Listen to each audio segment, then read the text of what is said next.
Hello, this is Jeannie Green. Welcome to This Generation. Today we travel back down to Klawock and find out what AmeriCorps up to.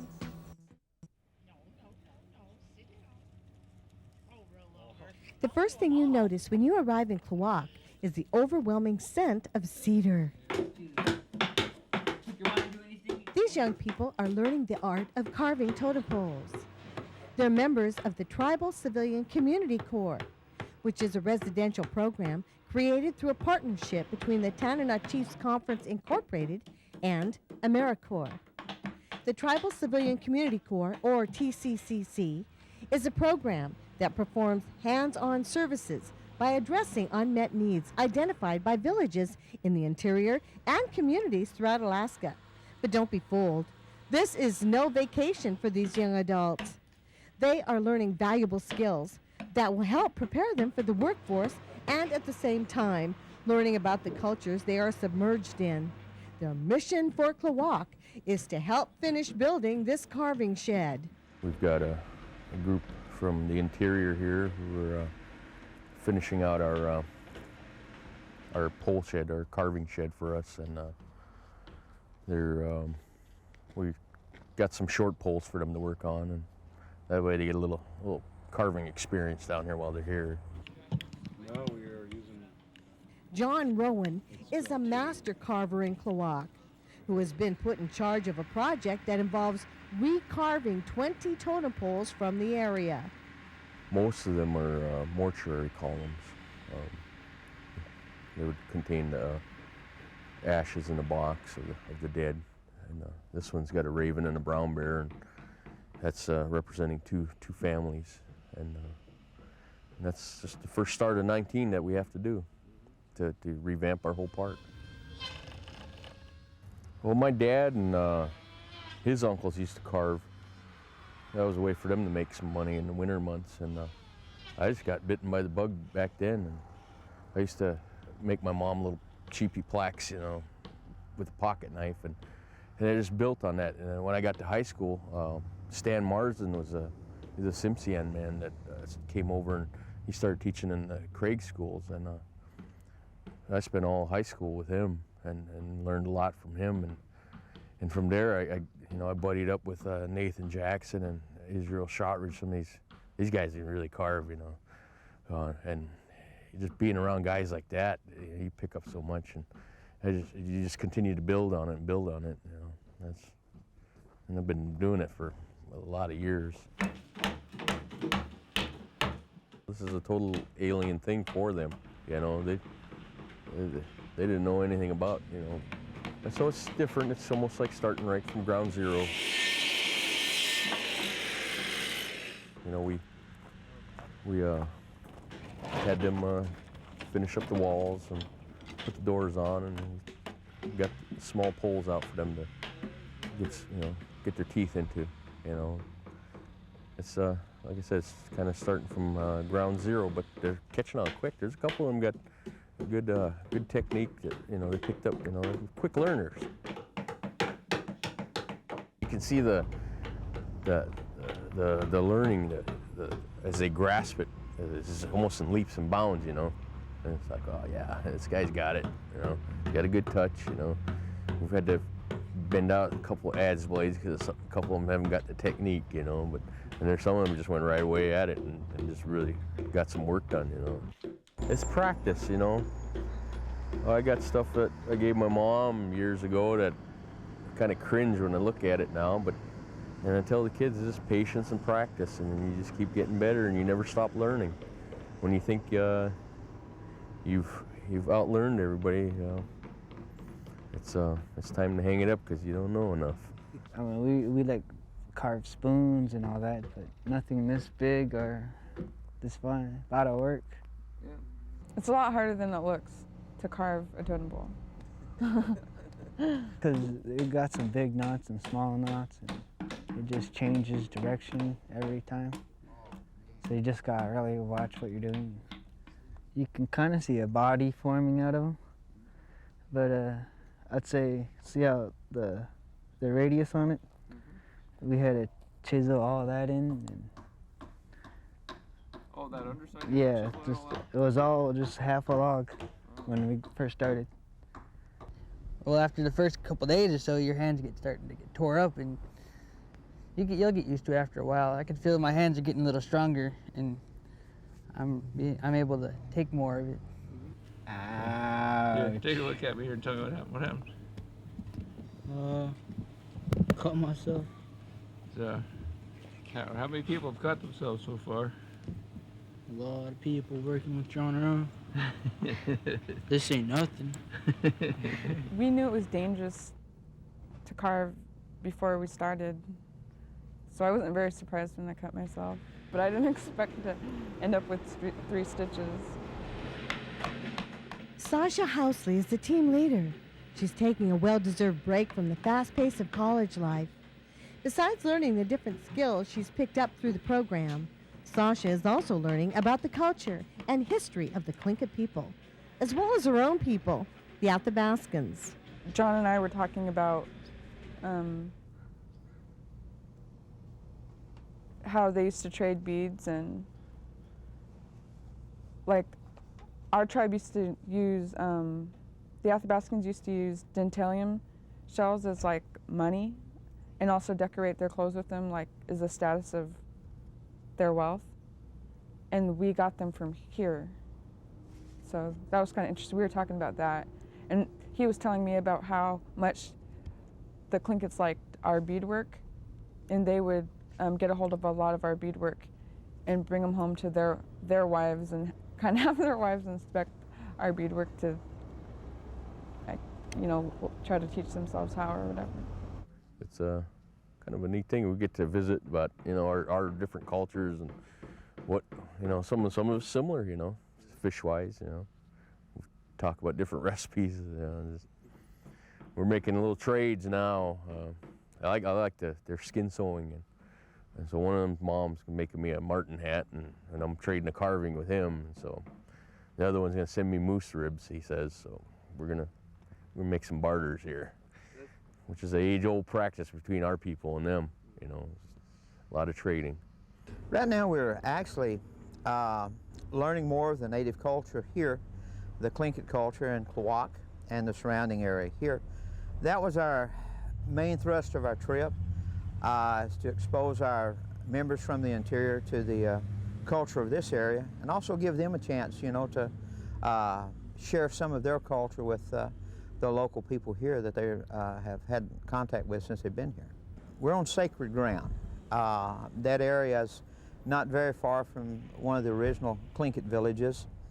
And so that was one of the first things that we learned as a group. Then we learned about the totem poles, their importance, what we're doing there. And then the most unique thing is that this is one of the first totem poles that is going to be erected by local artists. And so we feel very privileged that TCC has a chance to share in this, well, really it's history in a sense. So we get to be part of that history-making event. I talked to the carver, John Rowan, this afternoon, and he said this is the first totem pole that has been erected here or been built locally since the 50s.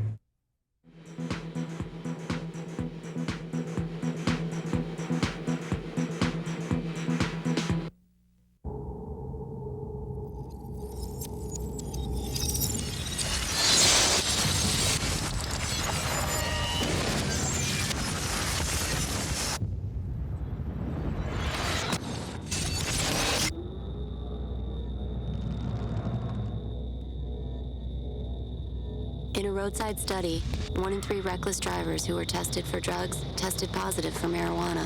It's more harmful than we all thought.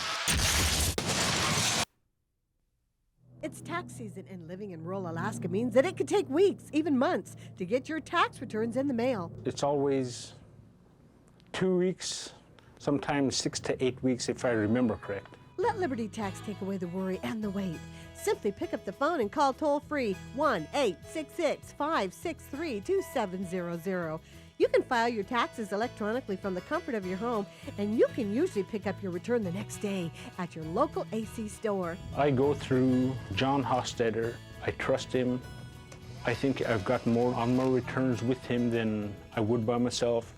Liberty Tax guarantees the largest refunds at a smaller price and can often put money in your pocket the very same day. Quick and easy for me.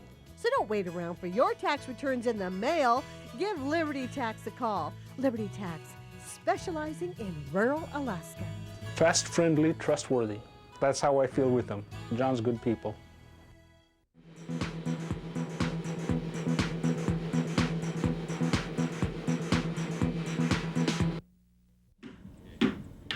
For these kids, it's more than a job. It's a learning adventure, a journey that has not only taken them to several villages, but has also allowed them to experience different lifestyles. And in return for their hard work, these young people are also getting Close to $5,000 in school money, so. Just you get away from the people you know for a while, take a break, learn some job experience, meet new people around Alaska, and see what's out there. I think the best part is the experience and just going out as a team to different communities and working together. But there's also the things like the college fund and getting your GED if you don't have it, and just all the trainings and stuff is really good. But it's mainly like the teamwork that I think I'm going to take away with me, is just the experience of working on a team. Self-respect and getting off on a good foot to the future. The best thing about this program is making new friends, meeting other people, going to different communities, helping out. And these kids aren't just learning different skills, they're also learning about the responsibilities that go with holding down a job. We usually wake up around 5 and 4:30 for cooking, and we start work at 6 all the way to 10 for lunch, and back at lunch at 10:30, and we go to 2. Hours are kind of awkward, 6 to 2. Usually wake up about 5:30 or 5, get something to eat and drink some coffee and start out. By the end of the day, we're going pretty good, but in the morning we're all kind of groggy. Our program is based up on mostly teaching by example, mentoring. We don't have books on how to do this or how to do that, you know. And so that is probably one of the greatest assets we can have, is to have leaders that come in and show the kids the importance of Native leadership. Work ethic is my big drive, you know. The boss says you're there at 6 o'clock, you better be there at 6 o'clock, you know. And if we're working it, you best be working it too, you know. And that's the only way to make it out anywhere, you know. Anybody that works for a living knows that that's, you know, there's no other way. And I don't care what language you speak or what country you go to, a job's a job. I've worked on just about everything. Masks, halibut hook, totem poles. I have a boy and a girl that are my apprentices right now. And Harry, who's with me right now, his family line comes from the Yahit Ganachtedi people from Klawock. That's where his mother's from. His father's from here. They've lived here all their lives, and he's purely local. And he's been in my classes since probably junior high or elementary even. The one we're going to carve next is a sockeye salmon pole, and that was used to mark where their own fishing spots are. There's story poles, there's property poles, there's shame poles, you know. Well, the mortuary pole's going to have the ash receptacles cart adds out of there. Some of them are both. Some of them are story and, you know, legend and mortuary, depending on the status of the family. There's some that are the shame poles that will have, you know, could have a face of the person that owes a certain clan, you know, something, you know, some, maybe even their crest, you know, set a certain way, or there's property poles that we have one we're gonna do next, hopefully this week we'll get started on it, but it's a sockeye salmon pole out of Douville. It's just north of here. It's telling who owns that certain stream, you know, and the use of it there, you know. I'm planning on carving one for a house, and I'm planning to put a raven whale dog salmon on it, because my mom's raven whale and my dad's raven dog salmon, so. It's a program that is changing these kids, changing them for the better. Once their job is done here, it will be off to another community to help with yet another project. For these kids, what tasks lie ahead in the next few months are unknown. But one thing these kids do know is that they will be better prepared for whatever comes their way. We're building leadership, and we feel like that's so important that kids know that they're the next generation. They're the ones that, when the elders die off, they're the ones going to take their place. You're a leader. You're going back to your village as a leader. Take what you have and take that role, and we're seeing that happen. We're honestly seeing that happen.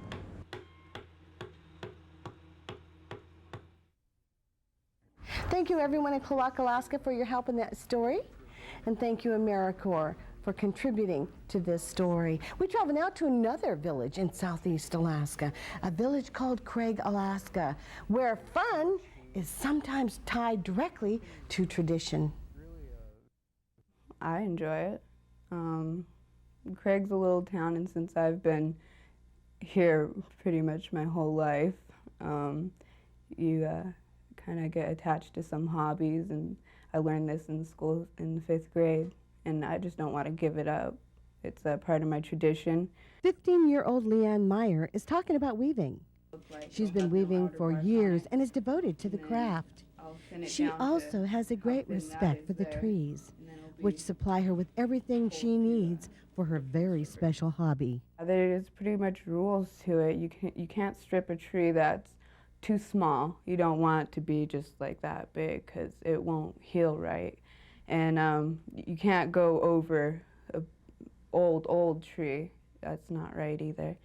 You just go for the medium ones and the ones that will be able to heal themselves after years. And it's just special. Being in the woods and gathering it is something else. Hard work. You need a hatchet, and you start at the bottom of the cedar tree, and you put a slit at the bottom, and you pull it up, and it'll eventually snap off. Depending on which way the grains are moving in the tree, sometimes you can mess up where you cut it, and it won't be that long. It can be a couple feet, but sometimes it will go all the way to the top of the tree, and sometimes that's not good. It won't break off, and you have to climb it and break it off with a hatchet. I have to clean the outer bark off of it, is what I have to do. It's a big job. And then after I'm done taking that outer layer off of it, it's still really thick. So I got to thin that down by the layers, and then let it dry, and then I put it through what's called a jerry stripper. What it looks like when it comes out of the stripper. Started to weave on it down here. They have books, all sorts of things to show you how to make traditional things, like the mats they used and the berry buckets. They have traditional Haida style buckets that they used, but mostly nowadays people make their own design when they're weaving and make their own thing and sell it. So you can make hats, regalia out of it that we dance in. I haven't made one of those yet, though. And I've also made ornaments, and you can make cedar roses and all sorts of stuff like that. Okay, this is my first basket. I did this in the 6th grade. It has a plated bottom here. different from the one I just showed you a few minutes ago and from my second one here. What's the second one called? A spiral bottom. It's just a smaller one. Let me see the bottom, hold them side by side there so you can see the difference of the bottoms. There we go. One's plated and one's spiral. Okay, and then hold them up flat, or top, yeah, like that. They're pretty much the same weave. This is called an open weave. It gives it a kind of a diamond shape here. And as you can see, this one's much better. I made sure that I did that one more diamond shaped than this one. And I don't really see most kids around here that know how to weave. See older people that still do it and go out there and gather, but it kind of impresses a lot of people too, to know that some young people are actually into it still. And speaking of being impressed, just the appearance of this jarred fish was enough to make anyone hungry. We only get 1 month, which is July, to fish sockeye, which is really our native fish that we like to eat around here. And the rest of this fish that we're getting now is just king and coho, and we got a little bit of steelhead back there that we already pulled out and canned up. 16-year-old Joseph Douville and his friends showed us how they jar fish in Craig. It takes a lot once you catch the fish to the finished product. You should ice them down the first night that you get them, and then flay them the next morning, and then strip them out and get them ready for like a plain pack, which is no smoke. You just put them right into the jar. After we strip it out, we soak it for well, that varies too, actually. Some people like 2 minutes and others like 4 minutes. That 4 minutes that we did turned out pretty good. It was a coho and the steelhead. There's other flavors that you can use, such as like pineapple in with the brine. You can make it like a Hawaiian, or you can use just about any other seasoning that you like to use on fish. It's alder. We skin it with a hatchet, take all the bark off. One of those things my dad taught me, it's just tradition for him, because I guess it leaves a real bad flavor to it, I guess. There's just something in the bark. We smoke the fish for about a day to a day and a half, depending on the amount of smoke, or if I was checking it at the right time, and if there's too much heat. And it can really vary on the amount sometimes, so we might have to do it a little longer than necessary. When we get ready to jar the fish, we cut them so they're just below the top of the rim of the jar, so that creates a seal after we cook it for 4 hours with a rapid boil. What I tried to do is stay to my dad's way, because he was really the one that taught me, and the way that his fish turned out, his jars, they were just real beautiful, and you could just see all the meat. Just the beauty of it. It's really pretty beautiful once you look at a good jar.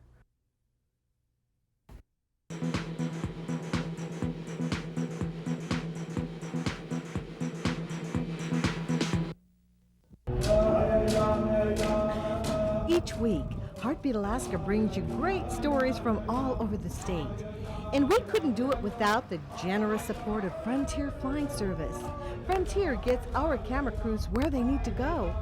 So whenever you see a Frontier plane, give them a wave. Say hi from Northside. You might just be on Heartbeat Alaska. Frontier Flying Service, covering Alaska for over 50 years. Welcome to the Aurora Inn, Nome's newest and finest hotel. The Aurora Inn offers you clean, modern, quiet, and secure rooms. There are a variety of room types to choose from. Whether you're traveling alone, on business, or taking a trip with your family, you will always find a room to suit your needs. Also located at the Aurora Inn is Nome's only quality vehicle rental service, Stampede Ventures. Whether you're here on business, or for sightseeing, bird watching, or just exploring the local area, we have a vehicle and a room for you. The Aurora Inn in Nome.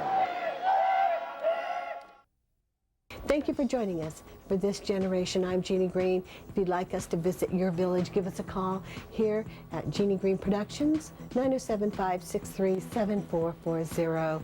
For all of you in rural Alaska, stay tuned for Heartbeat Alaska Next. For everyone else, we'll see you again next week.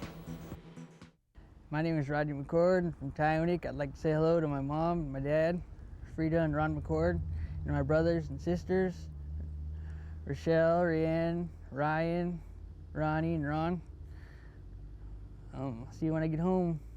I like to say hello to my mom, Diane, Jordan, and everybody else, my sister, everybody, my whole family, and to everybody out in Alaska.